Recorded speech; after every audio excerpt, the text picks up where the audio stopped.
Welcome to the Formation Lap, everybody. With myself, Matt, my friend Lucy, and her boyfriend Dan, who's now been with us for 3 straight weeks now, which is cool.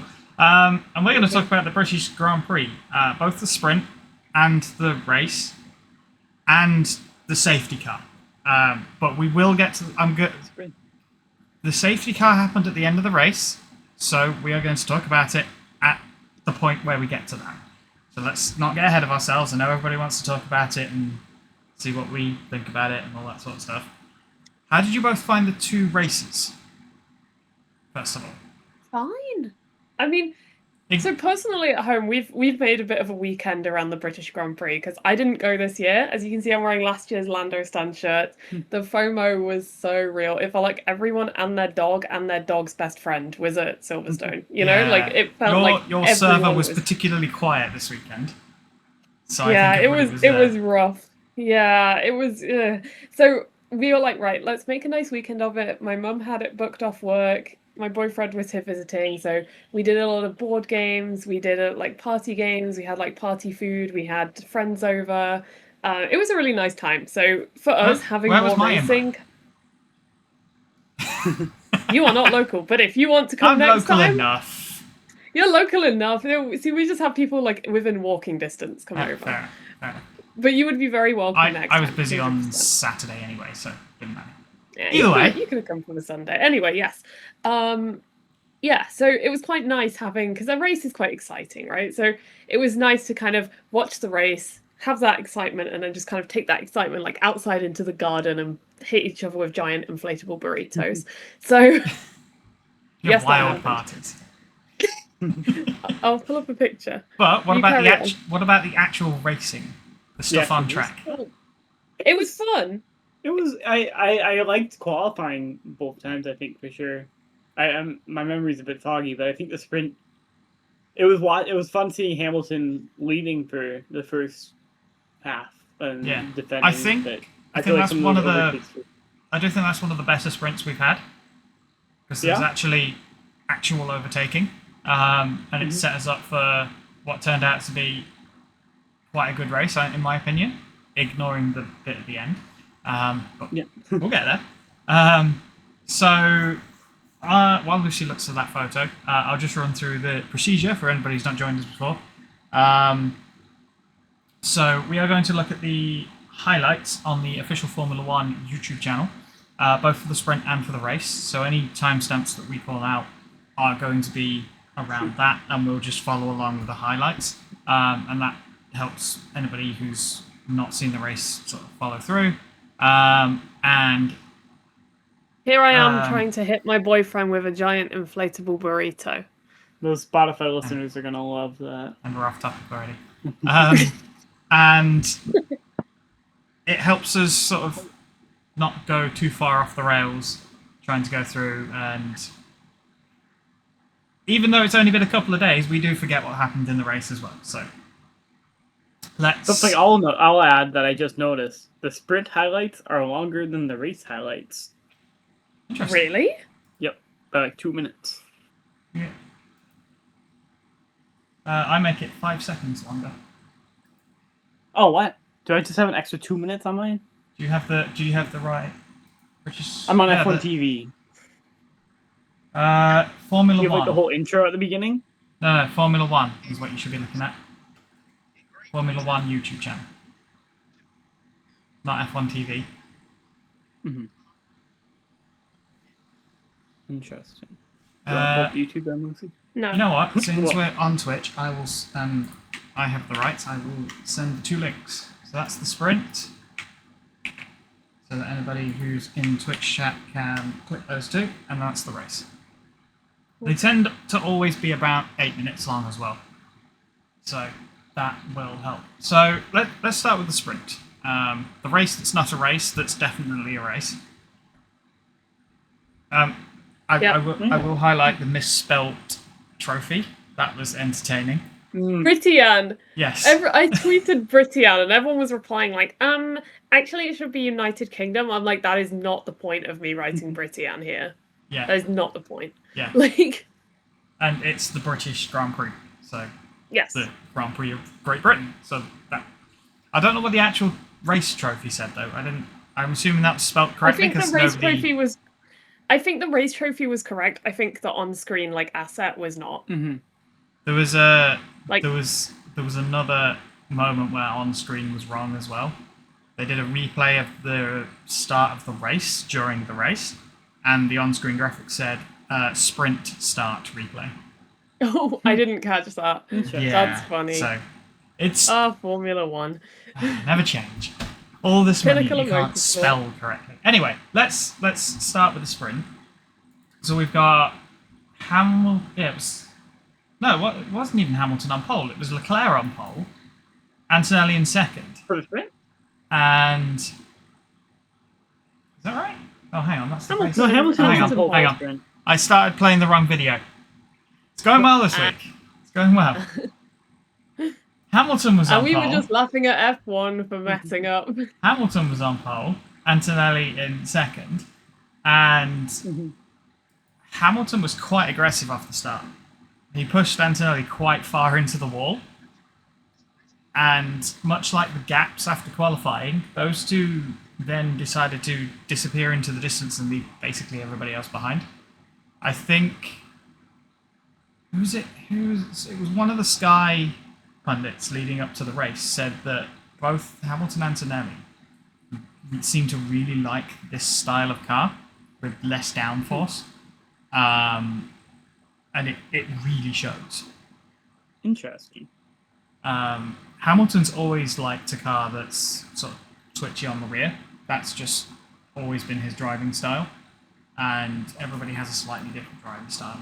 This type of thing suits both of them. Okay, let's carry on. So we had Hamilton around the outside into the lead. I will say I don't like the McLaren livery that they had this weekend, because at a glance you can't tell it's a McLaren.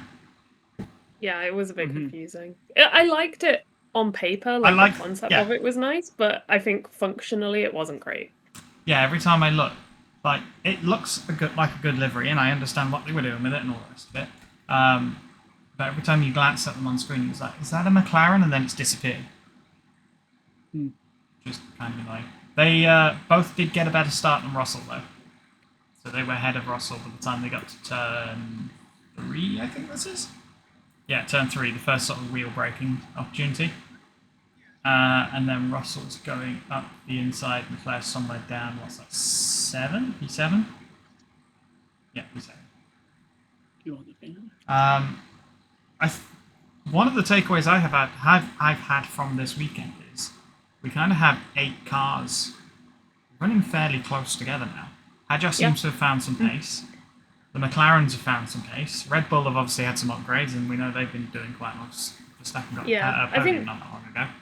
I think it's still kind of between two teams for the actual win, but they're all in the mix for the podium, you know? Oh, yeah. The podium, I don't think at any point was, if both races, was ever secure.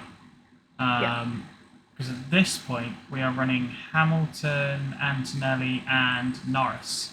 Which I think did he start like 6th or something on the sprint, and he managed to get himself up to 3rd by the time they got to the No, it's the Wellington Straight, I think, leading up into Brooklands. We're up to 37 seconds at this point. So the McLarens have definitely found some pace. Hadjar, I tell you what, Hadjar made some moves in the sprint as well, because he started he was in the outside of the top 10, and made quite a lot of places off the start. So he did quite well as well. Did he start outside of the top 10, or did he... I thought he had a rough start in the actual... Let me have a quick look. Let me just bring up the results.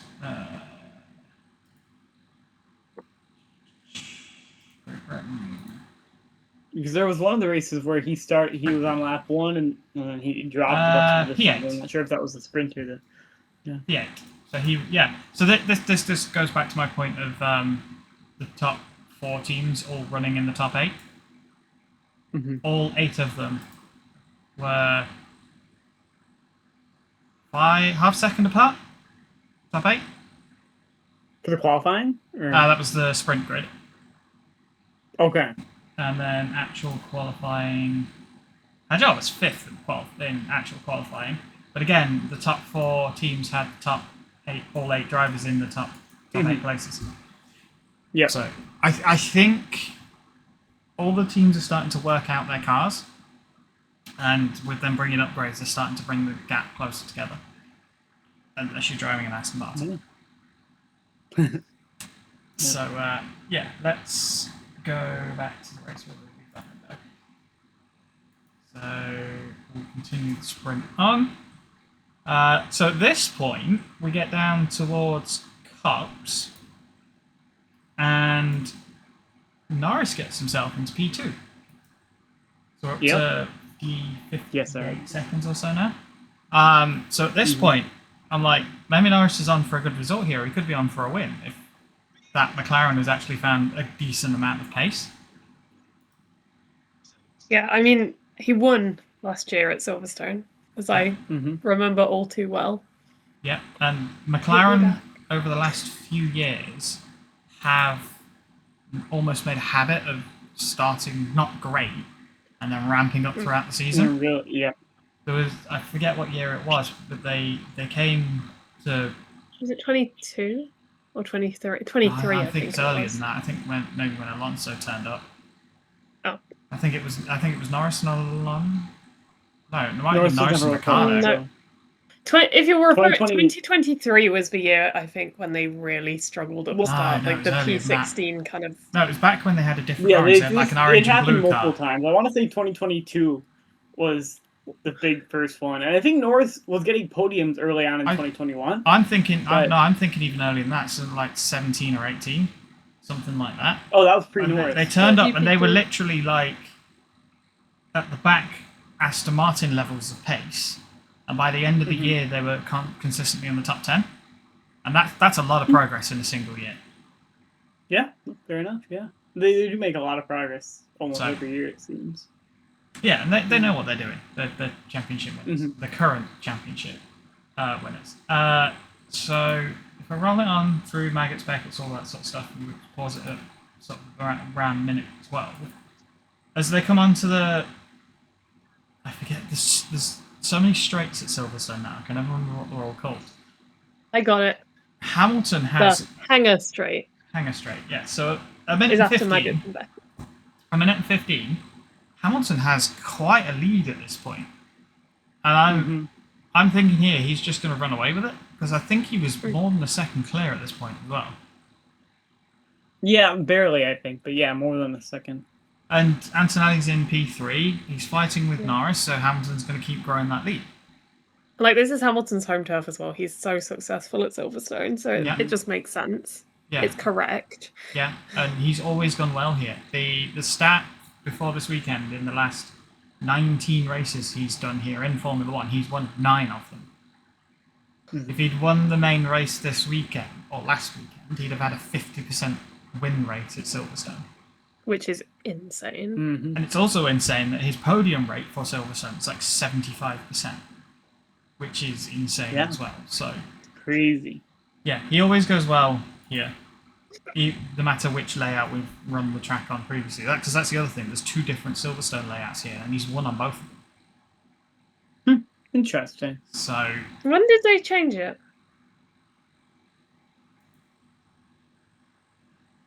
I honestly couldn't tell you off the top of my head. It's been a while. Yeah, I don't remember. Definitely there being another pre-2020. layout. Is it the one where they had them go, like, under that tunnel? Yeah, they had a bridge. Yeah. That they went Under a tunnel. There's a bridge. Oh. Yeah, there's a bridge. The bridge still exists. Yeah. The bridge is still there. They still use the bridge. You know where the museum is when you come out the museum? Not really, but I believe you. Okay. Yeah, so I forget exactly how it used to work, but where they come down the Hangar Straight and then left into Brooklands, they used to come. Nicole's got it. in- She said 2010. 2010, 2011. They've been Got it. 15 years. That feels right. That feels right. I would believe that. Okay. Ah, interesting. Jeremy's here right on time as well. Yeah, he'll know. For our So statistics. where they come down the Hangar Straight and then left into Brooklands, they used to come under that bridge sort of here, do a right and then a left and then into Brooklands. And then there's obviously some other changes further back than that, but that's how it used to rejoin. And then obviously they've done some stuff around where the So the so it start used to finish be longer. I don't think the length No. changed that much. I think. Huh. Oh, here we go. 2009 was the last time they used the old layout. 2010 was the new track, the old pit straight, and then 2011 the recent one. So yeah, spot on from Nicole there, and then backed up by Jeremy. It does not feel like it was Go 15, team. 16 years ago. Time flies when you're having fun. Okay, interesting. Right, let's continue on because we've got an actual race to get through yet, and we've been going at this for like 15 minutes already. We're still only on lap 1 of all of the racing for this entire weekend. So at the end of the first lap, we've had place changes already now. So we're now running Hamilton, Antonelli, and Russell. It's the top 3. And I think at this point, Martin Brundle on the commentary was saying this is setting us up to be a good race on Sunday. Lucy's getting water. Oh, we got water in the streamer. No, that mean mine's not water, but so all of the top teams, but all of the top 7. So we're running Hamilton, Antonelli, Russell, Norris, Piastri, Verstappen, Leclerc, and then Hadjar's down in 13th. I don't think he had a great qualifying. Yeah, Hadjar just. But I don't know what we've happened. got the top 7. They're all running pretty close together. The shot I've paused on here is 1:41. And we're looking down the hangar, the start-finish straight. Hamilton's just about to turn into turn 1. And you can see the top 9, I think that is, all in a line. Yeah, looks like it. Yeah, that's the top 9, all on this same piece of track, which is quite close together. We've seen bigger gaps than that. And then Norris going for the overtake on Piastri as soon as I unpaused it. That Red Bull occasionally seems like it's got pace, and then it will go and qualify poorly. I get the impression that the Red Bull is a better race car than it is a qualifying car, which I think is the opposite of what the Ferrari is at the moment. The Ferrari seems to have more qualifying pace than actual race pace, because Hamilton did eventually get overtaken. That's reasonable. And it was the same. I think it was the same at Spain, and well, he obviously won at Spain, but Austria, he just didn't seem to have the pace to catch back up to the Mercedes, who seem to have found a good balance between qualifying and race pace. And I wonder if that's because they've got such a power advantage that they can run a sort of middle ground setup, or they can run a better race setup that then works well enough for qualifying. I don't know. Yeah, I don't know. That's interesting. It's one of those things because you have to make compromises to have a car that's set up well for qualifying, but is also capable of having good race pace. The way that you drive them is different, the way you set them up is different, stuff like that. So, I don't know. Car is pretty good. See, Jeremy's saying the Ferrari is pretty balanced, but then if that was the case, Hamilton would have been able to keep his lead. In my opinion, anyway. Oh, interesting. I don't know. I mean, Mercedes is still quick, whatever. Yeah. This tire problems. Yeah, we could also be seeing circuit-specific differences here as well. Because obviously, as we go to the different circuits, one thing prefers different cars and different engines and different chassis and all that sort of stuff. So potentially, we're seeing some of that here. I don't think Silverstone's particularly preferred by either of them. But also, these are brand new cars, so maybe that'll be different as we go through the season. Hamilton had tyre problems. Yeah, that would probably explain it. Maybe is that why they've been 3-stopping then? If the Ferraris can't hang on to their tyres. Yeah, the Ferraris do more stops than other teams, it seems like. Yeah, so that would make sense there, and then he couldn't get the set. We may have cracked it. We may have cracked it. Someone get on the phone to Mercedes right now. More aggressive on tires. Yeah, Ferraris have never been good when it's been really warm, which in the UK that's what it's been quite recently. So Yes, and in Italy. Yes. And in Austria. Most of Europe at the moment. Yes, Mhm. we are So- suffering. I'm going to roll through the sprint because I don't want to spend all day here. But there was Yeah. a lot of overtaking, a lot of back and forth, and there was a lot of discussion on the commentary about the boost, which was essentially akin to the old KERS system, and a lot of where do you deploy it to overtake and whatnot. And I think Mhm. that was a lot of what we were seeing at the start of the season. But I think they've tuned the regulations enough now that it's not you go flying past them on the next straight, and then on the next lap they do exactly the same thing. It seems to have been tuned enough so that you can pull alongside and you still have to use a bit of skill to completely overtake. I don't think it's a given anymore. Interesting. Yeah, it has felt a little less like it did in the first race where they were just pressing to overtake, if that makes sense. Like just switching positions back and forth. It does feel a little bit more toned down, Yeah. if that makes sense. Yeah, because if we go all the way back to Austria, they were overtaking each other on every lap for about 10 laps, and it felt very artificial. Not unlike That's the word I was looking for. Not unlike the DRS that we had for a Mm. while, where you had it.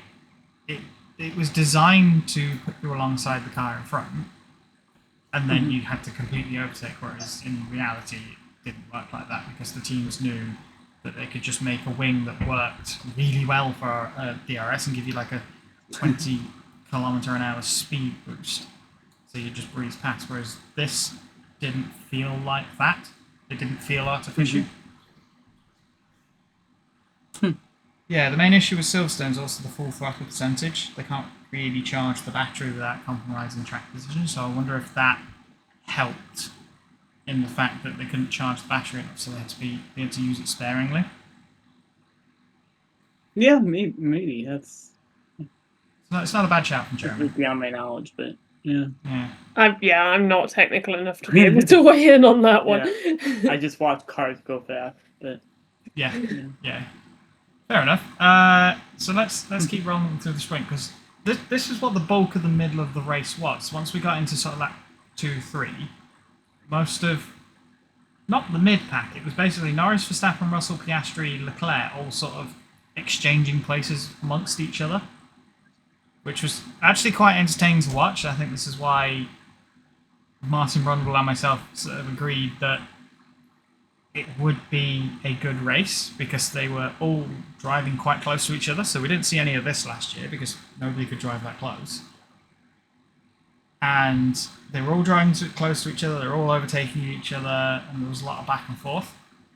And the whole time this is going on, we're watching Antonelli behind Hamilton, who's within the second, so the 1 second window. So he's got overtake, so he can harvest a bit more battery and do a little bit more deployment. And we're all sat there wondering how long it would take before he would start attacking, because I think it was looking inevitable for a little while. Yeah.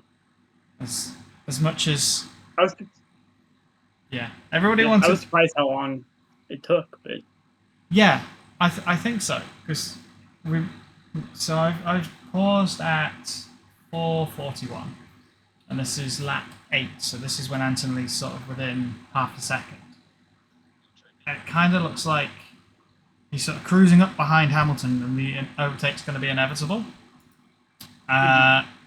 And that just doesn't come. Antonelli goes on the attack. Hamilton goes on the defence. If I remember correctly, Antonelli sort of forced Hamilton to go offline and sort of compromise his line. And this is more classic overtaking, where you force the other driver to go offline and then you can compromise their line, you get a better exit and stuff like that. And it didn't happen. Not to start with, anyway. It was actually quite amazing watching Antonelli, who, let's remember, is 19 yeah. He's got quite a level head for a 19-year-old. Yeah. chasing Yeah. the We don't the give shift- him enough credit for that. The shift from last year to this year as well. yeah. Or the improvement. Mm. I mean, the car improved as well, but you know. Yeah, he was making like rookie mistakes last Mm. season, but he's a rookie, Mhm. you know? Yeah, Rookie it's- mistakes. it's gonna happen. But he just And now has, he's just like, yep. yeah, there's flashes of it, and that, you get that from everybody. But there was that was a classic example how he got past Hamilton there, because he forced Hamilton to go offline into turn 4, I think it was, and chased him down the straight, and then obviously forced him to go offline. He just kept a level head the entire time. Like that's a, depending on who you ask, 7 or 8 time champion, and he passed him legitimately. I don't think he used too much of like overtake and all of the other artificial stuff that's been I put mean, in. So it was a very smooth overtake when he did it. yeah, Jeremy's And then he was right there. gone. So he was a clear number 2 behind Russell, and now he's the team leader. It's looking a bit like that. I mean, concerned at how points well wise, he's that's doing. true. Yeah, points wise, you see it. I think Russell's had a few more issues than Antonelli has, but those issues are starting to catch up. We'll talk about that later. Yeah, But- yeah, and that's the way it usually goes. If your teammate has 2 engine failures at the start of the season, at some point you will also have 2 engine failures. It's obviously not 1 for 1. And we But- said that on the podcast a few Usu- weeks ago. Usually that is how it goes. Depending on all the other factors and all that sort of stuff. So, yeah, lap 8, Antonelli did get past Hamilton. We're cutting to lap 9 here, 5 minutes 55, where the rest of the sort of top 8 are still fighting amongst themselves, and they proceeded to do that throughout the entire race. So we've now got Norris in P3 again, after Russell was running in P3 for a while. I don't think the last podium place was ever secure here. Not that there's a podium for the sprint, but you know what I mean. Mm-hmm. It was never secure. But at this point, Norris is, 3 seconds clear of Russell while he's fighting with Verstappen. So it does kind of look like he was going to secure it. I don't remember where he finished in the end. Yeah, it was looking good. Lap 10. Yeah, so now the next lap, you've got Leclerc trying to pass Verstappen. He successfully passed Verstappen. And then, so let's go back here because I want to talk about this. This is what happened with Agile. It was 6 minutes 42, and we were on lap 15. So Hadjar in front of the Lando stand went to go down the inside of Lawson. I think it was Lawson, and he moved under braking. Oh yes, I remember this. Yeah, and Lawson didn't get a penalty for it. Sorry. What's so funny?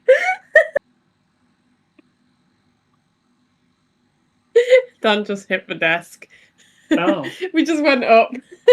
It's fine. Nobody would have noticed if you hadn't started laughing. Yeah, He he would've gotten away with it. twisted the fan, knocked some stuff off the table, covertly went to go and get it, and was so stealthy and sat back down so neatly, and he just accidentally hit the desk.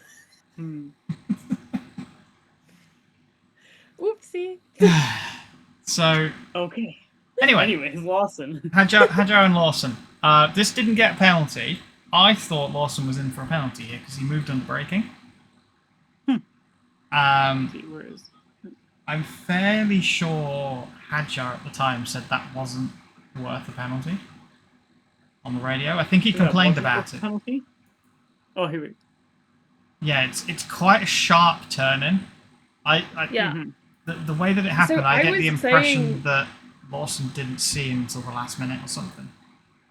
Yeah, so I have a slightly different perspective on this, and it calls back to, was it Nürburgring 2021, which is a bit of a callback. But do you remember when Alex Albon was racing That was the 2020. Sorry. 2020? Do you remember when Albon was racing the Toro Rossos? I guess they would have no AlphaTauri. They would have been then. Oh, you The talked about AlphaTauris. this. Yeah. And he came on the radio and said they raced me so hard, and everyone dogged on him for like a whole year for that quote. But he was right. Alex Albon was justified to say that, and that is because the Red Bull junior drivers, so to speak, like the second team, Alex's seat was at risk. The second Red Bull driver is there. The two people in contention for that seat who want it so badly, of course they're going to try and make him look bad. Of course Yeah. they're going to defend really hard against this guy. Like, so, and then they let Max cruise through. And I don't know necessarily if that's what we were seeing, but I saw shades of it at different points this weekend. Like the V-Carbs just really defending for their lives whenever Hadjar was coming. Yeah, see, I feel like they were not letting him have a break. I wasn't looking at it as the two Red Bull teams. I was just looking at it as the incident as it was, just the two cars. I kind of feel, because I don't think Hadjar was ever getting through there, and Lawson didn't lose a place, and nobody crashed into each other, and there is an element of a lot of penalties getting thrown out for lots of overtaking moves that I think are unnecessary. The FIA have toned down on that quite considerably. You go back 5 years or so, anybody tried anything, you get 5 second penalty. Didn't matter what you did, you got a 5 second penalty for everything, and it was a bit ridiculous. And you got 2 of them if your name was Esteban Ocon. Yeah, and I think here there's no contact, nobody lost anything, nobody gained an advantage. I kind of feel like we just racing incident, let it go, rather than just throwing penalties out left, right, and centre. So, yeah. And that kind of concludes the sprint. And go on to lap 17. Antonelli wins. Hamilton is second, and Norris managed to hang on to third place. Hadjar managed to climb himself up to ninth as well, which that was one of the things that I was looking at. Was like, I kind of feel like he's got to grips with that car. He's feeling comfortable in the car. He's comfortable in the team. Mm-hmm. He's found some pace, which kind of showed when we went to qualifying, and he out-qualified Verstappen, which I think was the first time Verstappen's been out-qualified by his teammate for since 2023 or something like that. I can't remember what the stat was. I would believe it's definitely been a long time, and I don't think Tsunoda ever out-qualified him. Yeah, I'd believe it too. Yeah. So it's been a very long time. So let's roll on to the actual race, because there's a Australia 2026. Oh wait, yeah. Did Verstappen have an issue in 2026 or something? Australia 2026. Vaguely remember something happened. Because Hadjar started third that race, or was gonna start. I don't remember. I do remember Hadjar starting high up, but No, I don't remember. according to Jeremy, Verstappen crashed in Q1. Oh, okay. yeah, that's So not qualified. okay, Kept it on the track. Well done. Yeah. Okay. So But generally, Verstappen has more pace than his teammates, as we see. yeah. So anyway, race. Antonelli then finds some more pace and puts it on pole. Then Leclerc finds more pace than Hamilton from somewhere and puts it on the front row. And then obviously everybody else. So let's roll it on. Because Leclerc got a fantastic start. Yes, So did Hamilton. So did Hamilton. Yep. And then into turn 1, everyone's like, Ferrari 1-2, we're back. Yeah, Just I immediately. was rooting for Hamilton that race. I want to see him win at Silverstone again. And, Yeah. yeah, it's been a while since Ferrari have had a 1-2 as well. I think, if I remember correctly, Crofty said Ferrari haven't had a 1-2 at Silverstone since something daft like 2005. Yeah, I have no idea for Silverstone. I mean, Yeah, it's been a while. They haven't won consistently since, I don't know, before I started watching F1. Where Ferrari haven't won. Yeah, 2002 Schumacher Barrichello. That's how long it's been since Ferrari had a 1-2 at Silverstone. That's fair. Whoa. So yeah, the start was kind of interesting because they sort of got into single file and then just started running 2x2. Oh, and then there was a crash at the back. Let me go back. So we get to That was upsetting. I don't know if I fully saw the replay of that because I was What was upsetting? the crash at lap 1. Oh yeah, Yeah, who so crashed lap one? if you Albon, Oh yeah, Albon. Behrman. if you pause it at 41 seconds, You Guys! can kind of see it all kicking off in the background, and then the commentary kind of didn't mention that, and then it got Yeah. mentioned, and then everybody carried on running, and we didn't see a replay for quite a while. So yeah, Behrman and Albon got together there, We don't need to see the replay of that though. That's fine. and then one of the Aston Martins looked like they ran wide at the same time as well. So yeah, it got a. Oh, Piastri got sandwiched. Yeah, I was wondering, they never showed what happened to Piastri. I don't think Piastri got Yeah, it sandwiched by didn't- the V carbs. Did they? I wonder if they. Let me roll back, see if they fixed the graphics for the highlight. Nope, they edited it out. Because there's a 55 seconds as a sort of top-down shot, and this is the replay they showed on the main feed, where it said sprint replay, sprint start replay, and it also gets to Did see they fix it for the Hamilton's highlights? false Of course they start. did. Yes, well, not even the false start. It was he moved in the grid box or something. Well, that's why it was a. because then he stopped. That's why it was a false start, not a jump start. Oh, okay. Yeah. I think that the wording there is quite important. So if you Yeah. watch from 1 minute and 2 seconds, you get to see it where he sort of preempts the start, jumps forward a little bit, and then it goes on the start. I haven't seen any of the documentation, but I think what's happened is he's moved. That's triggered the sensor, but I think he's moved far enough forward that he's out of place. But he was still stationary when the lights went out, and then he went normal. Who was it that we talked about? Was it your? It was we had didn't. I'm not allowed to say name. Use your words. T from your F1 server.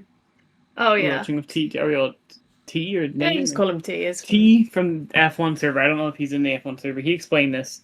Once like the starting procedure goes on or something, if you move at all before those like once everyone's in their boxes or something, if you move at all, then the penalty goes off or something. Yeah, it's one of those things, along with speeding in the pit lane, that when it comes up and says they're looking into it for this reason, it's almost 99% of the time it will be a penalty. Because the sensors have picked it up. Yeah. He got 5 That's seconds. why I hate to see it when your driver comes up there and you're like, Yeah, oh, and you're no. like, oh. But Free my boy. He did it all, but I don't care. I think the penalty in this case was harsh, but it could have been worse.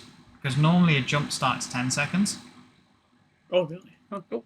and he only got 5. Well, yeah. I mean, 5 seconds is kind of the lowest penalty they do, isn't it? Hmm. Yeah. Like- So I think because he moved, stopped, and was stationary when the lights went out, and he was obviously He still didn't within get his 10 grid seconds. box, because normally when you start outside your grid box, you get 10. So I think he must have still been within his grid box, and because he was still stationary, he only got 5, rather than getting the full 10. So I think it could have been worse. But it's one of those things. Yeah, The it's rules still are the wrong. rules. He broke the rules, so you get a penalty. You can't just let him Yeah. off because he wasn't moving at the time. Yeah. Yeah, so it is what it is. Sad to see. And I Sad feel to like see. that kind of sets him up where, like, from there, like, it's hard because he's British. But, like, you know, there he should have been, like, rear gunning Leclerc almost and, like, holding back into the lane. I feel like he did do that a bit. I'm not sure if it was intentional or not or just Oh, yeah. defending his P2. But, But the problem with a 5-second penalty is the second you pit for the first time since getting it, Yeah, you stop. have to take it. You have yeah, to take it that's why first you time. hold up Antonelli as long as you can. Unless your name's Gasly and you're driving for Alpine and you're at Monaco, where they just ignore it completely. Wasn't that Russell? No. It was, Yeah, Russell. No, I feel no. like it there was that one it race was this year. It was I think this when year. Russell It was like, "Did we take our penalty?" And his team were like, "Shh, shh." yeah, that was Russell. But I think Alpine That was didn't Russell. take the penalty. That's how they Mm, finished oh, third. yeah, got another yeah, 10 yeah. seconds on top of that, then appealed the whole thing. Yeah. Which was a complete farce. But Jeremy was talking earlier about Piastri and getting sandwiched by the V-carbs. If you roll from 1 minute and 13 on the replay, that's Norris's view. You get Verstappen this side and is that the other McLaren? And then it goes on to show what happened with Albon. So you get to see the onboard of Albon hitting Ben. Why is it, Lucy, when you pick two drivers that you like, they crash into each other? I'm sorry. I'm sorry. Your Honor, they're just trying to impress me or something. I don't know. They just want me to look. But if you keep rolling on, you do get the replay of Piastri rejoin the track with a broken front wing. And that was kind of the end of his race, unfortunately, because that was lap 1. And if you have to pit on lap 1, generally speaking, there's no recovering from it. Yeah. Because everybody gets so far off down the field, unless there's an early safety car or something like that, and then you can sort of catch up a little bit. Or you've got a crazy strategy in the bag, but that was not the case. No, because obviously if you're coming in, you're going to take tyres regardless. So if I remember correctly, they put them on hards, and I think the plan was to run until the end of the race. But I don't think that panned out because I think the tyre was quite high. Yeah, Piastri. On lap 3, really interesting. Huh. Well, he had a broken wing, so you've already run the mediums at that point. So completing the regs, you slap the hards on. And Yeah, I mean, I guess he had nothing to lose by trying that. I just can't imagine a 50 laps in at Silverstone. Yeah, and I think because it was quite warm, he struggled. So he struggled with tyres. Yeah. So yeah, let's roll it on. So we've got Leclerc leading from Hamilton, leading from Antonelli and Russell, and then the 2 Red Bulls, Hadjar, Verstappen, who swapped places. I don't know whether Hadjar was asked to let Verstappen through or not. I don't think it came up on any of the radio communications, but yeah, no radios came up about it. Didn't seem like a hard pass. So, well, Verstappen's good. Like, I can't imagine it's, Yeah. And then to rub salt into Albon's wounds, he got penalty for that contact with. Yeah, and that was when I was saying, free my boy, he did it all, but I don't care. And then he hit like 5 times in that race. Oh, it was horrible. It was not fun to watch. It was cool to see all the times Albon pit, always in P22. If I remember correctly, if you don't serve a time penalty, it gets converted into a grid penalty for the next race. So most teams now come in, serve their penalty, do a lap or 2 more, and then retire if they're going to retire with a penalty, which kind of feels like they're just circumventing the whole carryover to grid penalty problem. I don't know why the penalty would carry over. Like, if you're out of the race, surely that's punishment enough. Yeah, the whole. Well, because you got someone else out of the race. But you're out too, so. Yeah, the whole carryover penalty thing did become a little bit ridiculous, because if you're qualifying 21st and you had a 5-place grid penalty, you carried that for 5 races. At that point, what's the point in trying to qualify? You know you're going to be at the back, and then when do they drop it? So, and then you get this whole thing. Wait. If you get a 5-place grid penalty, that used to be and the you case. qualify last. It used to be the case. And you qualify last. If not, you don't get to use the penalty. You get put to the back. So, grid penalties get a bit complicated because they get applied. So we'll probably see this at the end of the season when people start taking extra power units and components and stuff. Mm-hmm. Grid penalties get applied in the order they come into the FIA.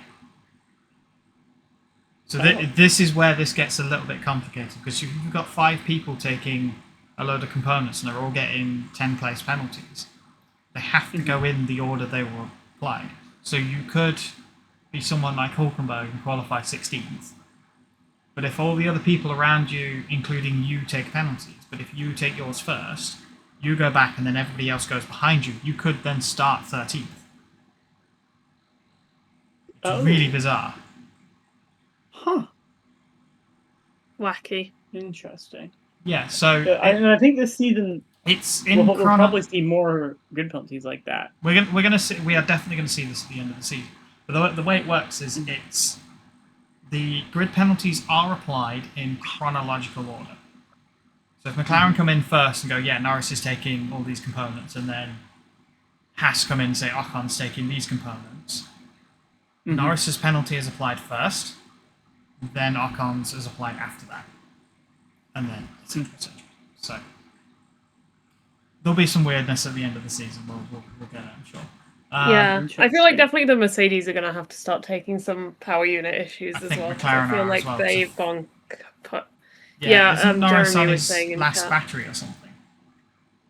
Yeah, So you Norris wouldn't is think that to be the close. case. I wouldn't have said Norris has been struggling with the power units, but But I he suppose he has. he had a non-start in China. Both McLarens did, and then I think he had a True. breakdown in the middle of a race as well, both battery related or Mhm. power unit related. It Did he does. start in Australia as well? One of them didn't Mm. start in Australia. That might have been Piastri. I don't think Piastri Yeah, I started. think it was just one of them. Okay. So it does seem like the Mercedes is quite a fragile power unit. Compared to some of the others, I mean, Yeah, because I think if we look at all the, let's ignore Cadillac and Aston Martin because they're both kind of outliers on this. Cadillac's just fragile. Okay, And Aston Cadillac's a brand new Martin- car, and Mhm. Aston Martin are Aston Martin. But if you take both of We love those out Cadillac. and look at all of the retirements that are power unit related, they're pretty much all Mercedes, aren't they? Yeah, I would think so. Yeah. So That is a point I hadn't thought about. Norris said 2 mechanical failures during a race, Monaco and Canada, and that's on top of his China non-start. What Yeah, engine are Audi has Audi running? issues too. Are Audi running their own engine? It's an Audi engine, right? It's their own engine. So like they're brand new engine.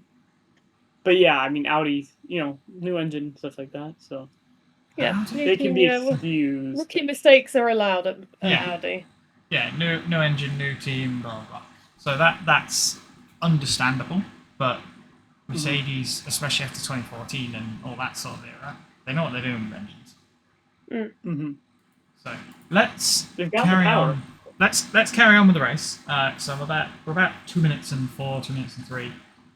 We are seeing Antonelli sort of starting to make a charge towards the front of the grid, the front of the race, because he's taking Hamilton at cups.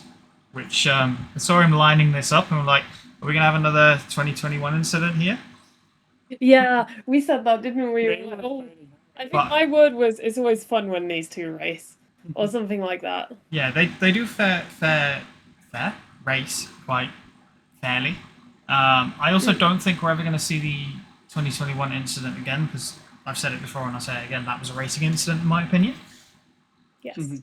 So yeah, let's roll it on because Antonelli he got past Hamilton and then that was it. There was no fight back from Hamilton. That was quite close to the wall as well. Looking at the Antonelli replay. And then George Russell gets overtaken by Verstappen at this point and is down to P5. Russell seems to have lost his speed. Yeah, a bit. Because if we go back to the start of the year, it looked like he was just going to run away with this championship. Pole to win, what, 2-3 races in a row? No, just Australia. Well, I mean, the China sprint race, he did one as well. Yeah, And Hamilton won Antonelli that. won for 5 in a row. Yeah, so Yeah, Russell started off the season exactly as we would have expected with him winning. But then So- Antonelli came in.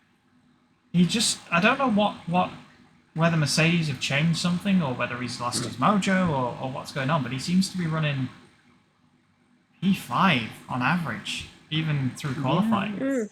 It is a bit wacky. It's not ideal Has it been since the first failure he had? at Canada. First, like, I mean, Not he sure, won 'cause- Austria. Because Like, Antonelli, good hang for on, him. we've had 9 races. Mhm. And so Antonelli won 5 of them in a row. yes. We know that. Then the previous 2 winners was Hamilton and Russell. Mhm. And the other 2 were Russell, I think, the first 2 of the season. No, one. Was it 2 Russell, Russell, Antonelli? 1 Hamilton, 5 Antonelli, and then we're at Silverstone I wasn't right counting now. the sprint. So I was just looking at the main No, races. not the sprint. I mean Silverstone, as in like the race we're talking about, is number 9. Yeah. Yes.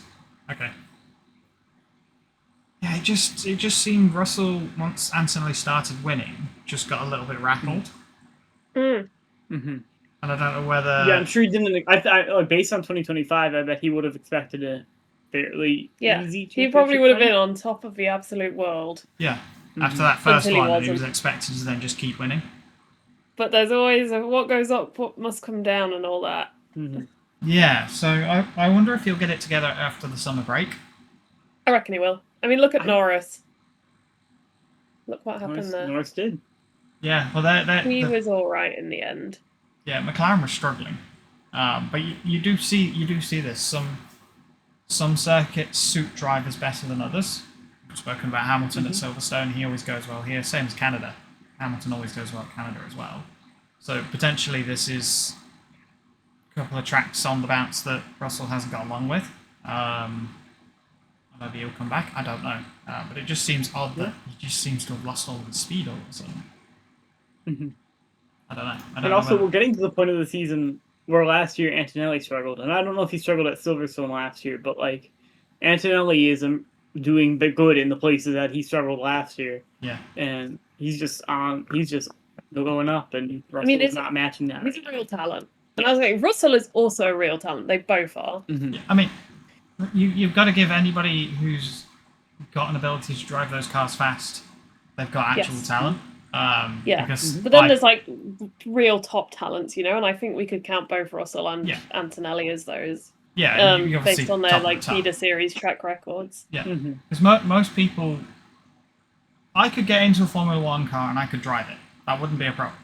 I could not drive it fast. I could drive it in a straight line and then straight into a wall.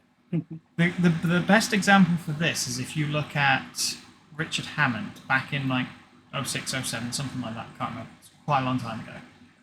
He can drive. We all acknowledge that. He does it for a living. He can drive well. And he's driven race cars and he's done all this sort of stuff. And they put him in a... Renault put him in a Formula 3000 car, I think it was, something like that. And he really struggled to drive it.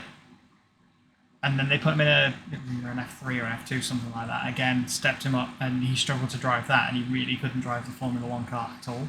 And he knows how to drive. Yeah. Yeah. And the F1 movie, for example, they didn't use real F1 cars because they Yeah. knew they wouldn't be able to drive them at speed.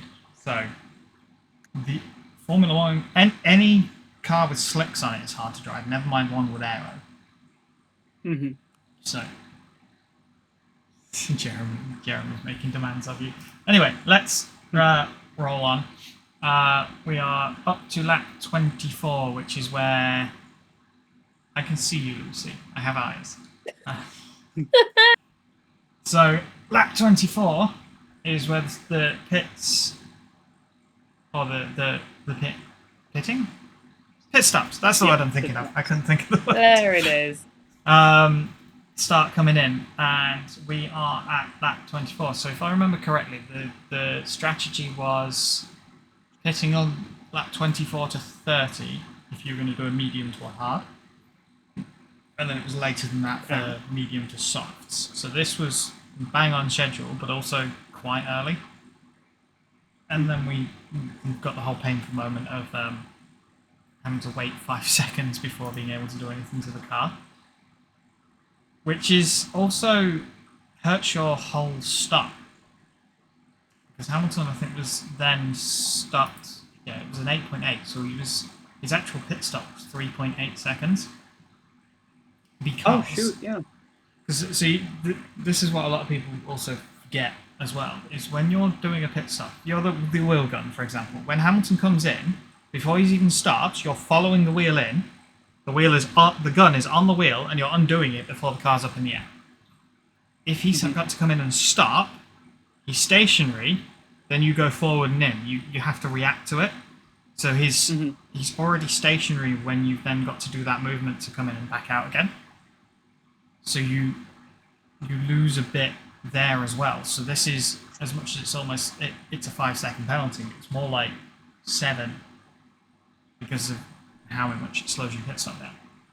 6 or 7. So, yeah, and then Russell jumped Hamilton in the pits as well. Yeah, because he came in the same lap. Oh yeah. And then so Hamilton's now running 5th. Verstappen's gone up. So I think everybody stopped bar Antonelli. Antonelli stayed out. quite a long time, and I think he was getting a little bit antsy on the radio because they left him out. Yeah, they did not. Yeah. He did not want to have to overtake people after having to overtake Hamilton. I think it was. Yeah, I remember he was not happy. It was not big chilling. Yeah, and it's one of those things where you kind of have to trust your team purely because you can't see what everybody else is doing. You can't see whether people are coming out and then not setting fast lap times and all that sort of stuff. You'll see it a little bit because they have the delta on the steering wheel.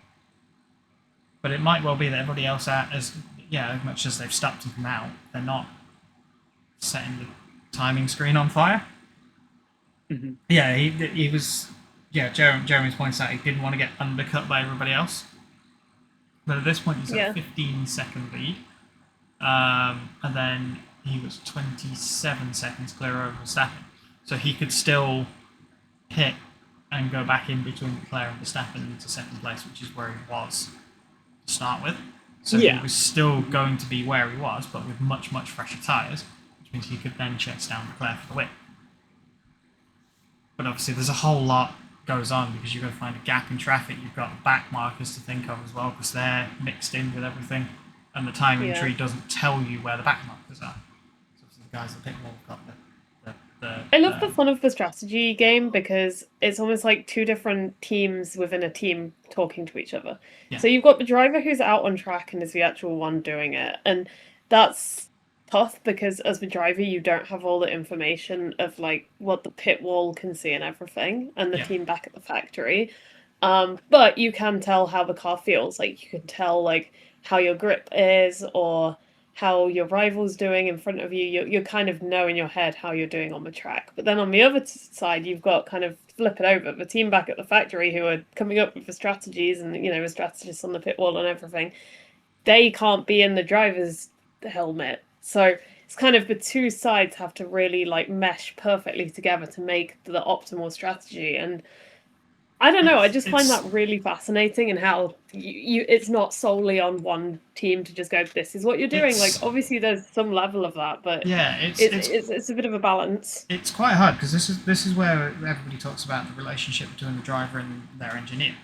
Because the engineer could relay a whole bunch of information at the driver, and they just don't need to know about that. You hear this sometimes with Hamilton and famously Kimi Räikkönen. Every time they would talk to him, he'd be like, just shut up, let me drive. And leave me alone, I know what to do. I would not be surprised if we heard all of the radio communications that went between the team and the factory and all the other engineers, because they're going to be talking constantly. It'll be a constant stream back and forth information. That's when the engineer then asks the driver how the car feels and stuff like that. And you've also then got to look at the actual evidence of what's on the track. Because Antonelli could be out there and be like, yep, tyres are great, I've got all the grip in the world. But he's setting lap times that are 2 seconds slower than everybody else. And he then might go on to the hards and go, no, these are terrible, I've got no grip and it's all over the place, but he's going faster than he was. Yeah. So it's hard, and this is one of the things that I find interesting with Formula One, especially when you get something like Hamilton at Barcelona, where he 3-stopped, everybody else 2-stopped, but he still won because he passed on track. And I find that quite interesting, doing the offsets and different tyre strategies and all that sort of stuff. And, I mean, you love to see it. Yeah, and that's what makes it interesting. And we were robbed of some of that towards the end of this race, which we will get to. Yeah. But I think that's the sort of thing I quite enjoy, is somebody hunting down the car in front and passing them on track with a different tyre strategy. We've seen it before where somebody will have a free pit stop and they'll come in, they'll change tyres just for the sake of it because they're not going to lose anything, and they'll put some softs on 10 laps for the end or something like that. So, let's keep going. We're all rolling through. We're still seeing a lot of the sort of tail end of the top 8 or 7 in this case, because Piastri's somewhere at the back now still, sort of shuffling between themselves again. Who are we watching now? Russell and... Is this the bit where they maggots and Beckett's? What do you mean? When they were fighting almost side by side for Maggots and Beckett's. No. Was so that when was that? I'm at 4 minutes, and they're just coming through towards Cups down the old start-finish straight, which is the Hamilton straight now, if you think about it. Yeah. Yep. That's Yeah, we Russell see and that. Hamilton coming through there, with Verstappen just ahead of them. Which for Verstappen, this is great because he can run away with it. So yeah, now they're coming on to Maggots and Beckett, so that the replay went away. Is this where? Oh, No, because I remember there was a bit where, like, they kind of went side by side through Maggots and Beckett's a little bit. Mainly through Maggots, I think. I can't remember I at remember, what point but that was. I wonder if they didn't put that in the highlights. They should have. That was a really exciting moment. Like, Yeah. no one does that, you know? Yeah, we're at the mercy That was of really Formula exciting. One's media team for this one. We should Yeah. make our own. So Do the- like a little puppet show with cars. There's a Hold them up few and be like, there's a few sections here. There's a sort of back-to-back laps here where Verstappen, Hamilton, and Russell are all running together. Russell seems to gain on Verstappen and start fighting with Verstappen, and I'm sat here like, if those two have a fight together, Hamilton's then going to pass the pair of them. We'll get another through goes Hamilton moment, and then Russell denied us and went into the pits, which was a shame because that was building up to be quite an interesting yes. three-way Yeah. fight. Wait. Hamilton That was Straight so is the fun. new main straight, not the old one. I Okay, was could be- dying laughing when this happened. Like, George Russell is such a hater for doing that. Like, he really said, I'm going to just mess Oh, you that- up as much hang as on. I can and then go into the pits. To be clear, Verstappen did that first, though, right? In this Pro- race, didn't Verstappen like I think that so. little Yeah, let Russell me roll- then hop into Let the me pits? roll it. That's back. what made it so funny. Like, they are such haters for that. Let me And I roll it mean back. that with So all the think- love in the world. Yeah, I know what you're talking about. So yeah, there we go. So if we go to 5 While you're minutes rolling and back, 9 Can someone seconds. explain what a slow puncture is? I think I generally get the idea, but Slow. Yeah. So obviously, a puncture is a puncture. Air comes puncture out but of the slow. tire. Yeah, it's the same thing, but the air comes out of the tire so slowly that it stays inflated.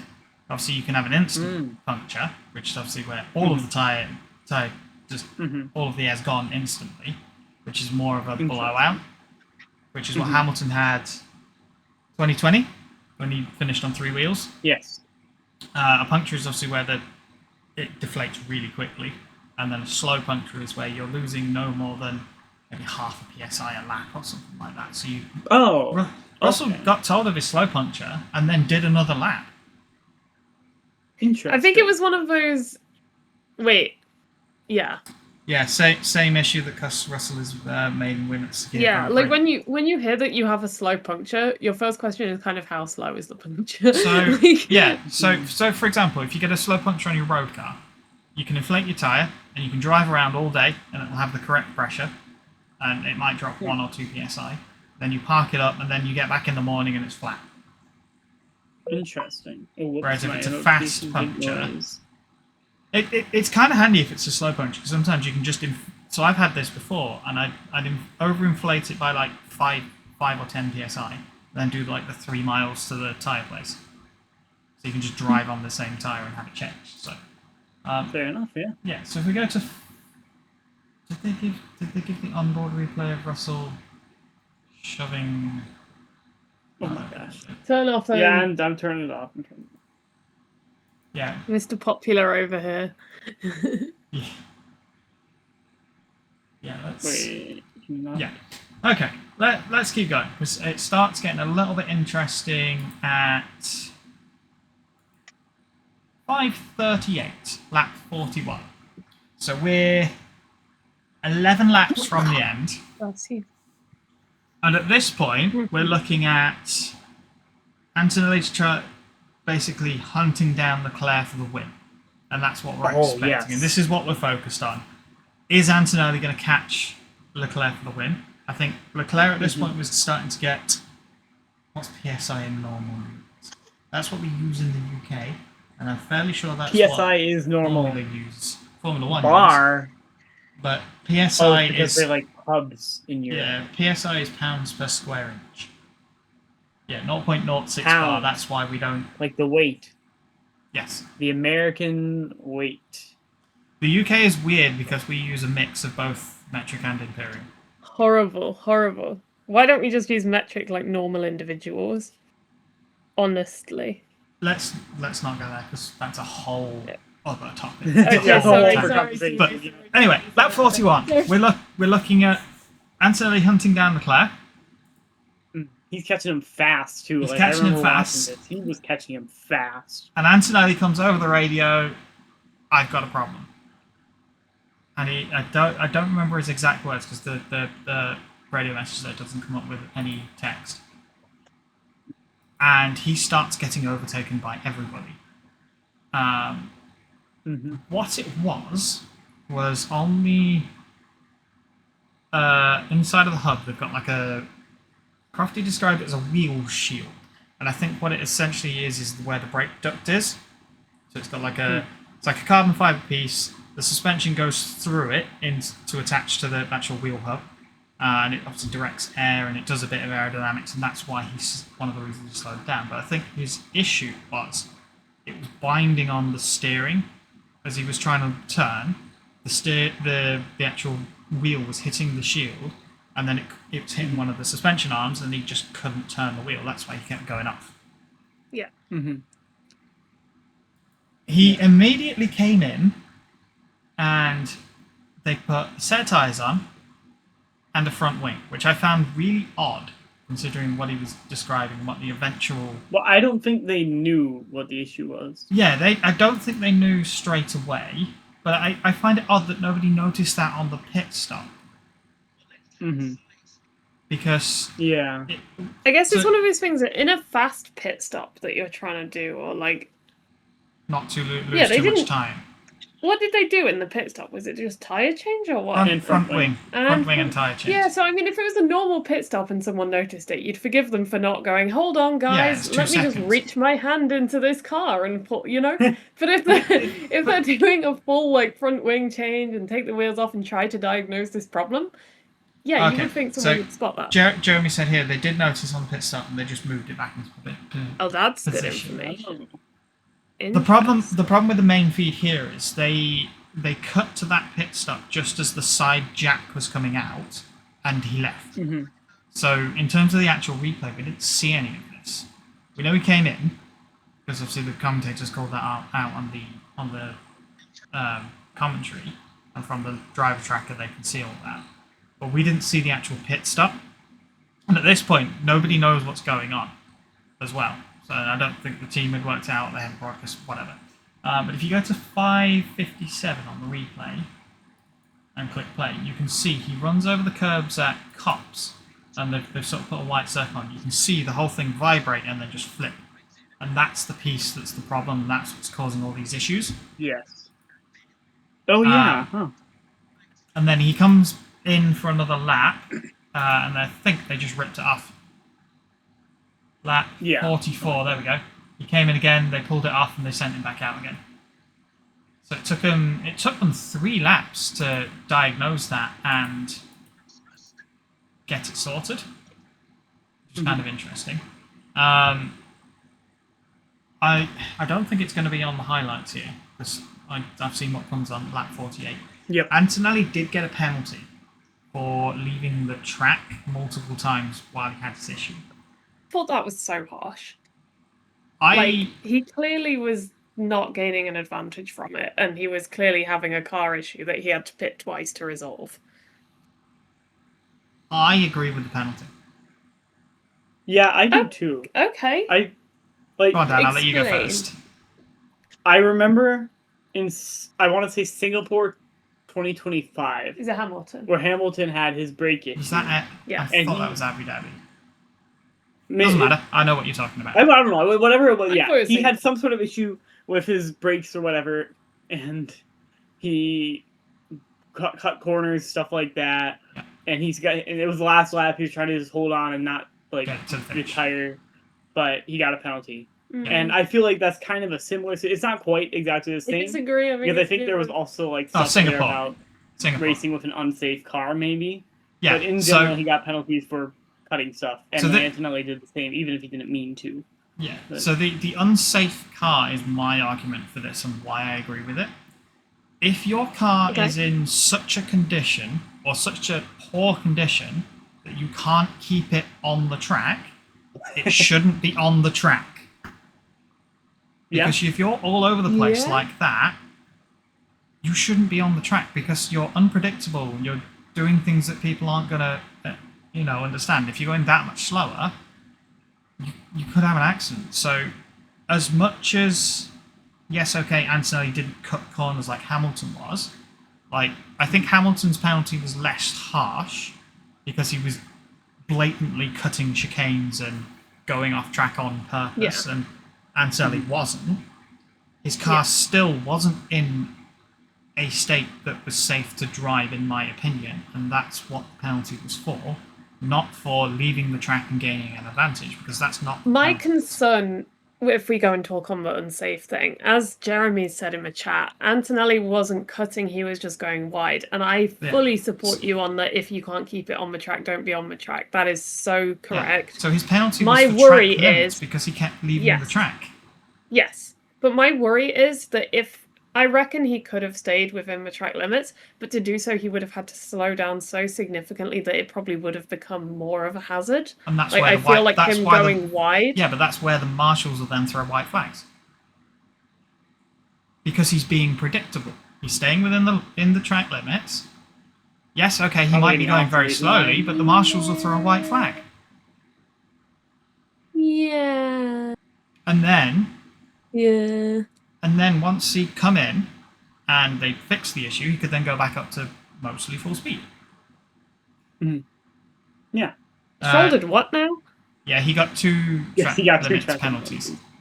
So I think What? this came up in your live racing chat on your server. He got a penalty for leaving the track 4 times, and then 5 times, and then he went off again or something like that. So yeah, that Aston Martin is not a good car.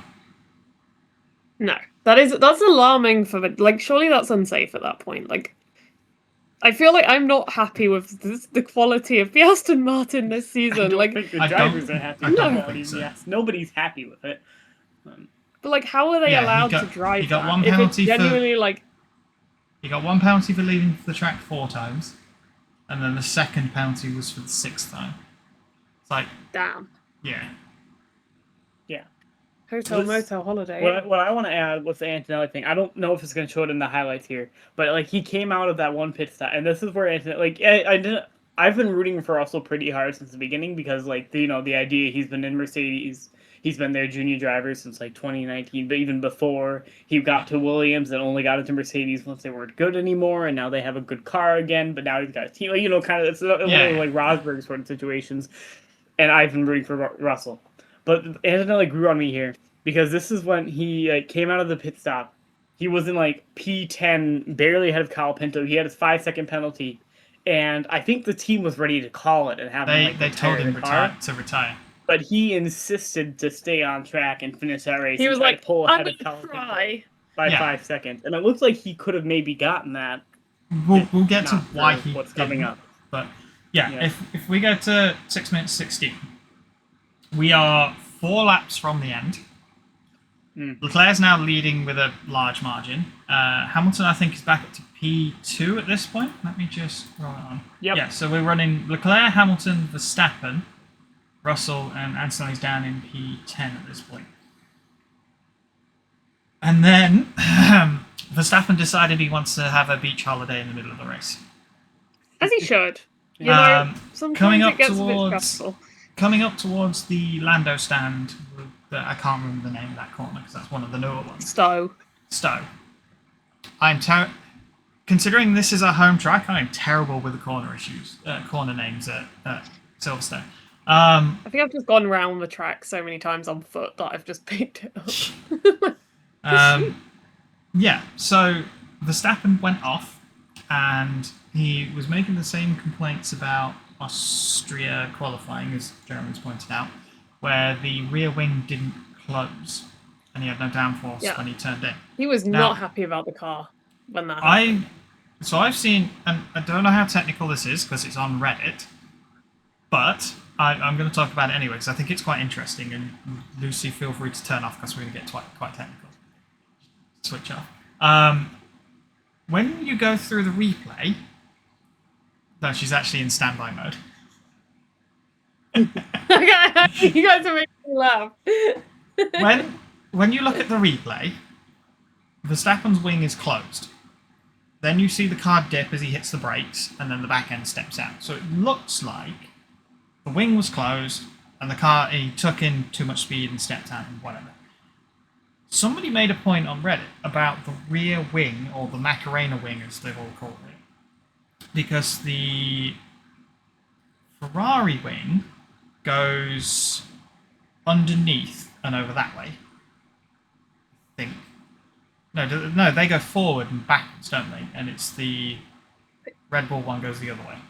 Yes, I think both Ferrari and Mercedes go backwards. Yeah, so they go Mercedes backwards. have a Macarena? I think Mercedes have one. No, it's McLaren that have got one, but they haven't deployed it yet. So I think it's just Red Bull and Oh. Ferrari at the moment. Just Red Bull and So Ferrari. when the Ferrari wing goes back in, it comes from the back over the top, and then as it's closing, you can see it's sort of gaining downforce before it's closed. Or closed, because there's obviously still a slot gap. So I think what's happening is, and this is stuff from Reddit, the Ferrari wing gains downforce before it's closed, whereas the Red Bull one is going underneath. So the air's still going through the gap until it's closed, and then it starts to gain downforce. So I think what might be happening is the Ferrari wing gives downforce sooner when it's closing than the Red Bull. So the Red Bull potentially didn't have its airflow locked in, giving it downforce before Verstappen then turned it. Because air sometimes does take a second to sort of work itself out and start then doing what it should be. It's an interesting theory. It's what I'd seen on again, it's just people on Reddit, but some of the people on Reddit are quite technical with this sort of thing. There's a whole F1 technical subreddit, which Lucy, you should probably join because you might learn quite a lot. I don't So I don't use Reddit. I wonder if that's what's going on with the Red Bull rear wing. Interesting. Yeah, because like with the whole Macarena rear wing thing, it's interesting that we're still a third into the season, and it's only Ferrari and Red Bull who have used it. Like, I feel like if you see something big like that, and if it works, other teams would try to copy it quickly. But it hasn't been copied that quick. And Ferrari is still using it. That's the other thing. Yeah, usually if a either team- you would stop using it, or everyone would copy it. Yeah. So like, why? And hasn't McLaren it have happened? said they've developed one, but they didn't see an advantage to using it this weekend.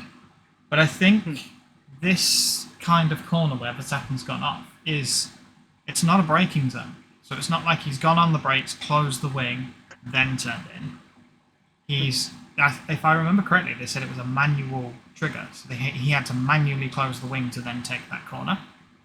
Oh. So I wonder if he closed it just a fraction too late, didn't get enough downforce as he turned in, it hadn't really reconnected or something like that. So Interesting. yeah, I think it's also faster because the rear wing hole is larger on the Red Bull's wing than the Ferrari's. Yeah, so I think that's potentially another thing that's going on. So I wonder if they're going to look at that. I wonder if maybe they can make it close faster or something like that. 'Cause I'm fairly sure within the regulations, and this came up on the Mercedes front, I think it was at the start of the season, where they have to open and close within a certain speed. Oh. Huh. I think that was a thing at the start. You may check this Mighty Spy pictures in your servers. Yeah, so we'll have a look at that afterwards. But I wonder if that's what's going on with the whole rear wing thing. I don't know. Downforce is a black art, as we all know. So we're still on lap 48. Verstappen's binned it. He tries to back out. There's a overhead shot from what I assume is a helicopter or a drone, and he tries to back it out. And you can see he's moved back about a car length, and the gravel trap has done what gravel traps do and slowed him down. He's not actually hit the barrier. That's the other thing, because it's such a large gravel trap. Yeah. And he's just got stuck. He's beached it. So this is where things start to get a little bit more interesting. They throw a full safety car because they've had to put tractors on track to pick Verstappen up and coming out. I think they went VSC first and then full safety car. So they slowed everyone down and then checked the full safety car out. Leclerc and Hamilton both pit. Leclerc had a free stop. I think if Leclerc stopped and Hamilton hadn't, Hamilton would have taken the lead. I think that's what the gaps were. But I think they had to pit both of them to make it fair to both drivers. So they're now sat both on softs, and I believe Hamilton lost a place to Russell. So what we're sat with Jeremy is... says Leclerc would have had a free stop either way. Yeah, Because, Leclerc was on far the enough ahead. graphic, it looks like Leclerc had interval and didn't even have the in-pit graphic when Hamilton went in. So Yeah, because we're looking at the replays, they're not showing all the relevant information. But yeah, Leclerc, Hamilton pit, and then they come out and it's Leclerc on brand new softs, or barely used softs, Russell on his really old mediums, and Hamilton on nearly new softs or new softs. Yeah, Hamilton lost it by 7 meters to Russell on the pit exit. Let me just roll this up, see if this comes up. Yeah, it's gonna come up. So if you go to 6:48, there's Hamilton's stop. Antonelli gains a place by other people stopping at this point as well. And then you see on the pit exit how close it is that Russell passed Hamilton. And I wonder if Ferrari miscalculated where the gap was. Because obviously we're running behind a safety car, they're running into a delta, so I wonder if being Russell so managed close. to gain. Was it a slower stop for Hamilton? I don't think so. If I go back to that. Come up on the graphics. 28.732. Oh, we get 3 decimal places for the pit stops. We can't get them for the intervals. 2.6. It was a 2.6 stop Yeah, for so Hamilton. So like not That's not a slow perfect, stop. but it wasn't really slow. I wouldn't consider that slow, but it maybe half a second he'd have got out ahead of Russell. Yeah. I don't know. So, we're now on lap 49. We've got Leclerc on his softs, Russell on his mediums, Hamilton on his softs. Norris has also come in. Let me roll it on enough to get his tyres. It doesn't say. The highlights haven't shown it. And we're like, great, if we get this going, because British Marshals are fantastic at what they do, and they cleared the track real quick, and I think it was about 2 laps, and the track was clear. They sent the lapped cars out, and we're on lap 51, graphic comes up, safety car ending, and we're all like, fantastic, we're going to get 1 lap sprint for the win. Very Hamilton exciting. could get second here. I was like, Hamilton great. could win. Yeah, Hamilton could win. Anything could happen. Yeah, this is going to be fantastic. Norris stops as well, so he's on newer tyres. Hadjar's on newer tyres, I think, as well. And then the safety car just drives past the pit entry and goes around again.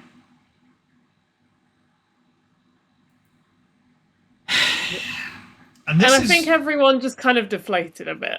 yeah, everyone was because like, we were absolute. I think we were robbed of a fantastic finish of Antonelli chasing down Leclerc because of his car issue. And then we were robbed again of a fantastic finish because of the safety car. I'll get to your point in a minute, Jared. I've never seen Martin Brundle so angry. If you haven't seen the Sky broadcast, I don't know whether it's out there. He was livid because he was so vocal, like all of we were like, what the hell is this? Because this is giving us Abu Dhabi 2021, and this did come up again because we had. I was going to bring it up. I didn't want to be that person, but I was going to bring it up. We're going to talk about it because I think something needs to change, and we're not going to talk about the Abu Dhabi results because we had a similar situation. Crash just before the end. They throw the safety car out, and they know the track has to be clear. We have to be safe. But if we can get at least 1 lap of racing and finish under a green flag, we absolutely should do. And everybody's in agreement. Yes.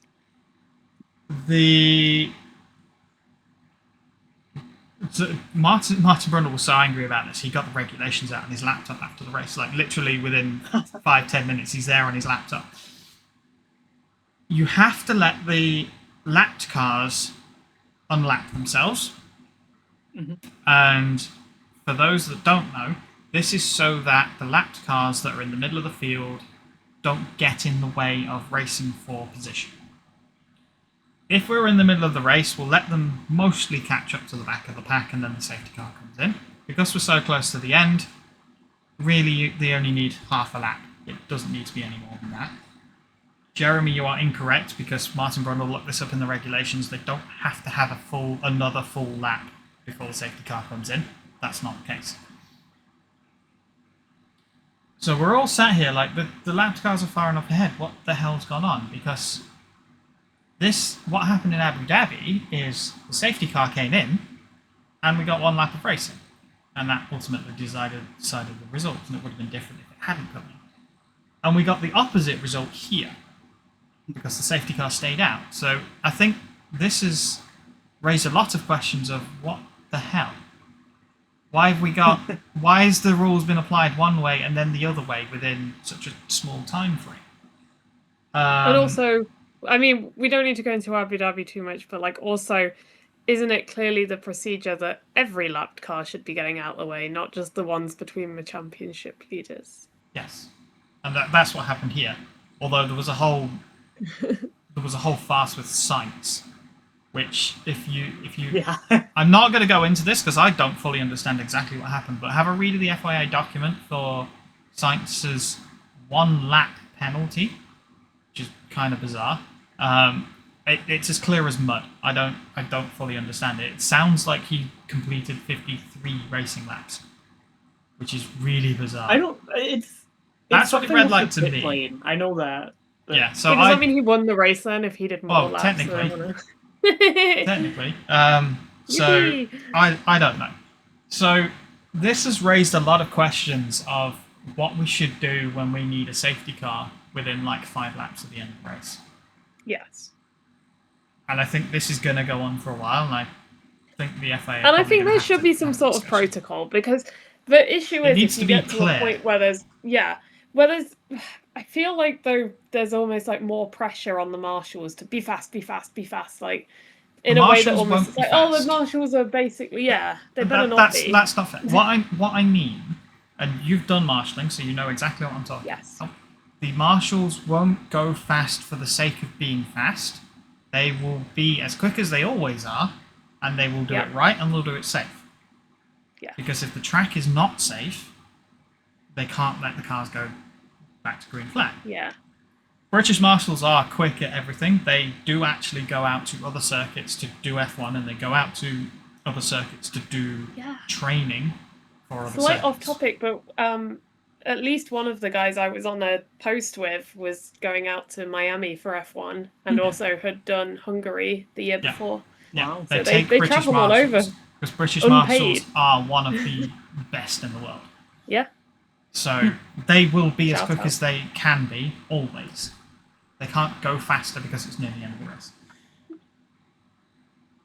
What the FIA have said, and as Jeremy has pointed out, they say this was a software glitch, Okay. and I Do we think know that's that what to be they've true or said. false? I've no idea. I think part of the problem here is the FIA have made such a mess of the interpretation and application of Formula One rules and regulations in the past that I don't think anybody believes them. Yeah. I Especially said, if like everything said safety car like ending or whatever. Yeah. Like and I'm all sure the graphics on the screen said it. Like but this would not be the first time this weekend that we had incorrect graphics on the screen. yeah, true. I think if this had been a World Endurance Championship race, and this had happened in exactly the same way, and the FIA had come out at the other end of it and gone, it was a software glitch, I'm sorry. Everyone would have gone, yeah, okay. But I think because this is Formula One, and the way, again, Abu Dhabi 2021 is a prime example of how they've applied the regulations in their own unique way, despite of what they're actually written down on paper, I don't think anybody believes them. Yeah. It doesn't make any sense. So I think something needs to be done. And even if it's just a blanket, if there's a safety car called within the last 5 laps of the race, they throw a red instead. that would work. I don't Yeah. mind. So somebody said this on, it might have been in your Discord, where they said it should be predictable at the end. I don't mind the unpredictability because I think it means that the teams have to make a judgment call. So I think Yeah, we Mercedes love a made. judgment. I think Mercedes made the call of we're going to finish under safety car, so you don't need to pit. And Ferrari, Leclerc didn't matter; he was going to keep the lead regardless. With Hamilton, I think their thing was it's almost a free stop, but it didn't. It was close with Russell, but you'll have brand new tyres, so you should be able to overtake him on track. And that was their calculated risk of we'll get one lap of racing. I don't mind that. I think that adds a little bit more complexity and a little bit more strategy. But I think we need something.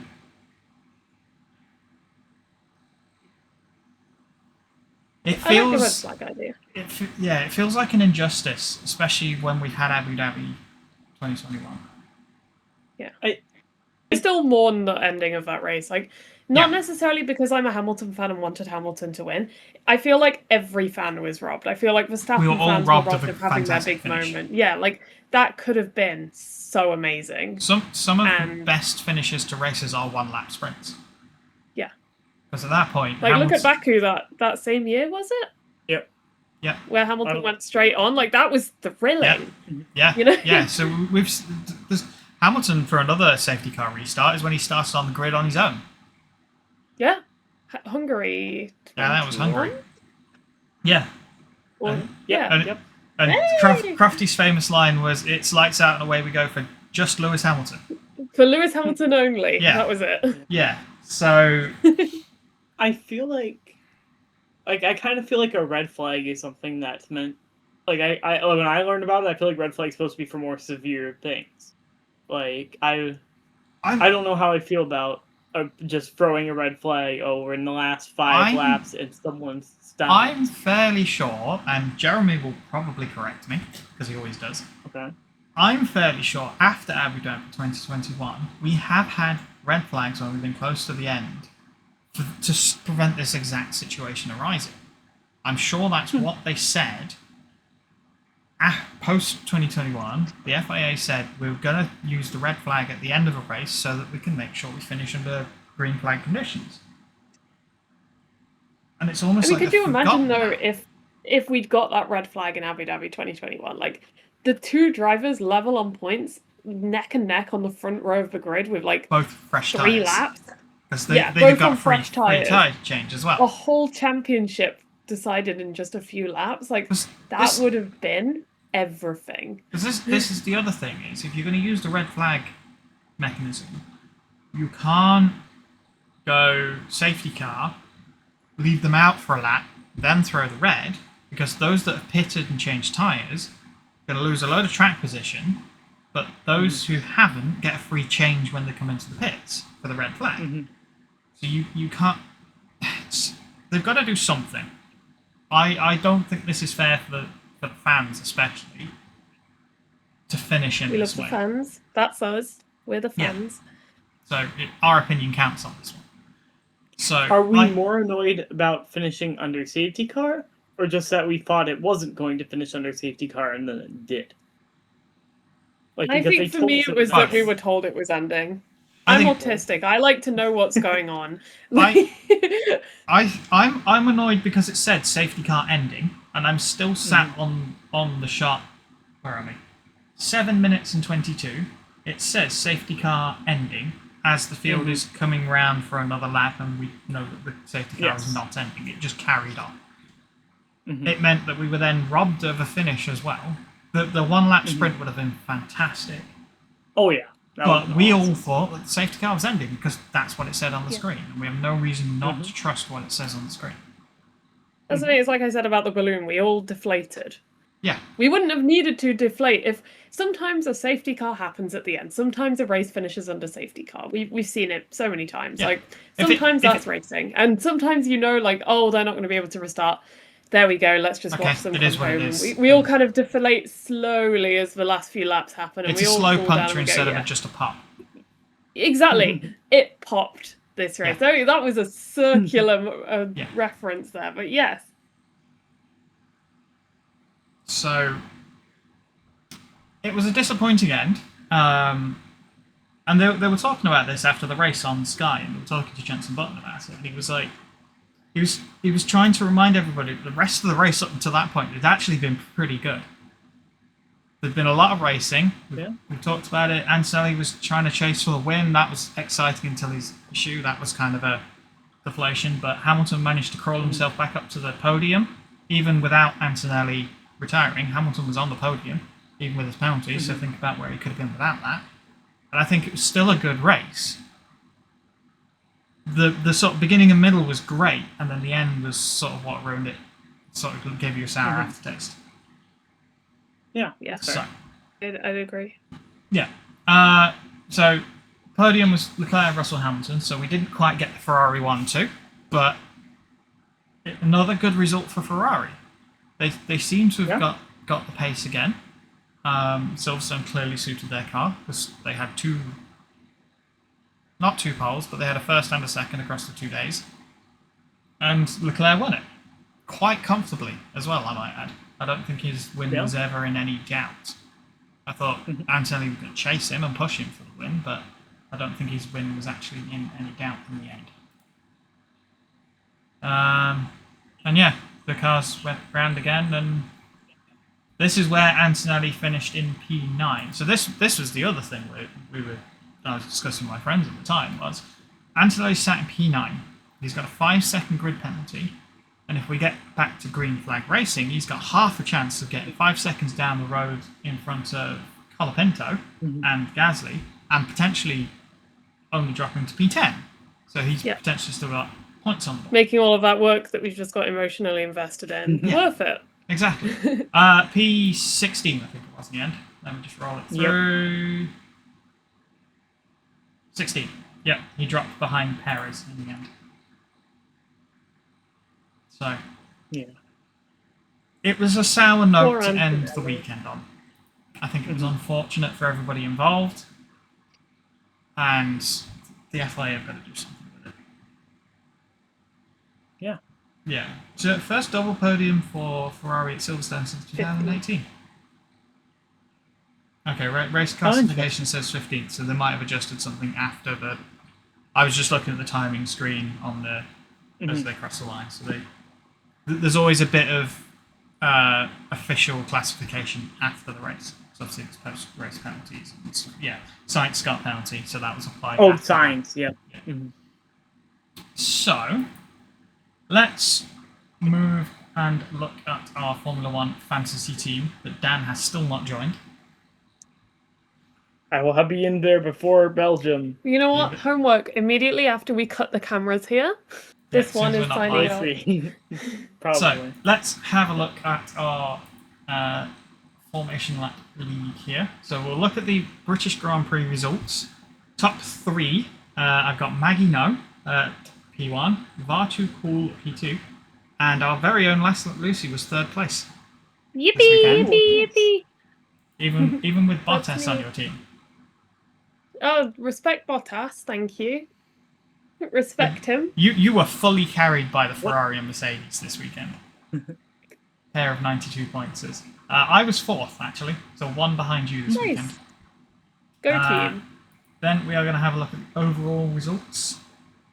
Nick is still running away with it, although I am catching him, but very, very slowly. So this weekend I outscored him by, what's that, 15 or so points, give or take. So I have actually been creeping up behind him, but very, very slowly. So it's Nick, me, and then Ethan is now 3rd place. So that's a change, because I think McCann was 3rd last time. He's now dropped out to 5th place. Lucy, you are now up to 6th place overall. Wow. Climbing the ranks. I think you were 17th or 18th at the start. Last to first challenge, guys. You know what, I can look. Australian Grand Prix. You were 17th out of 17. Wow. Last to first challenge. Bring it. The Apex GP climb. I mean, to be fair, after the Australian Grand Prix, I was 12th. So, and Nick was at the front and he has been since the first race.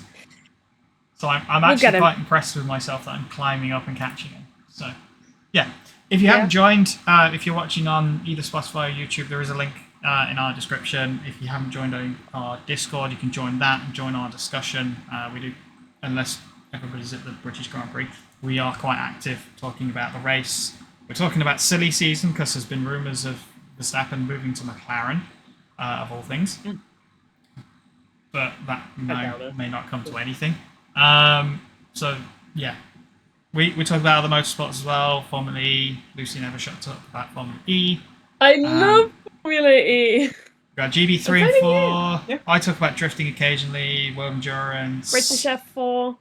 If it's racing, if it's motorsport, some description, it's in that Discord. I'm sure you'll find We some will stuff watch. about, so. We'd even watch lawnmowers go round in a circle. Yeah, we've done that too. Kimi Räikkönen's Yep. done that as well. So yeah, if you want to join us, join the Discord. You get to chat to all three of us in there. We're awesome. And we are looking forward to Spa. Spa is next, Belgium. Yeah, that's A couple of weeks' time. 17th, the 19th, something like that. I think it is. Yep. And then we should be back the following Tuesday. Which sadly means it is Dan's last guest appearance for this Yep. season. Is that for this Yep. one? or at least the For this one. in This one. person at least. So. Because Yeah. the weekend where the Belgian Grand Prix is when. Yeah, and then time zones come into play and stuff like that. So Yeah, Dan will have to watch us on Probably. Spotify or YouTube I'll again. have to actually watch or listen. Yep. Yeah, and Maybe then- we can have him, like, if the times work out yeah, someday, potentially. and, Maybe. if it's, like, really close to, I don't know when Americans get a week off, but, maybe if Americans happen to get a week off school or something. Yeah, potentially. He's a Maybe. teacher, by the way. We'll He see. is not a I think we should have child. Jeremy on. I think we should have Jeremy. Yes, Jeremy. Yeah, we'll have Jeremy on at some One point. He time- knows everything. One time I was playing Counter-Strike with my friends, and I said, "Oh, my boyfriend just finished at school. I'm gonna, gonna go call him." And I was like, they were like, "What the heck?" I was like, "No. He's a teacher. He's a teacher. He's the responsible one at school, not. He's the adult." He's the Anyway, trusted before you adult. dig yourself into a gigantic hole, we're going to end it there. Thank you everybody Alright. for watching, listening, join the discussion. If you're watching us recorded, join us on Lucy's Twitch to watch us live, join the discussion, all the rest of it. And we will see you after Spa. Goodbye, everybody. Bye, everyone.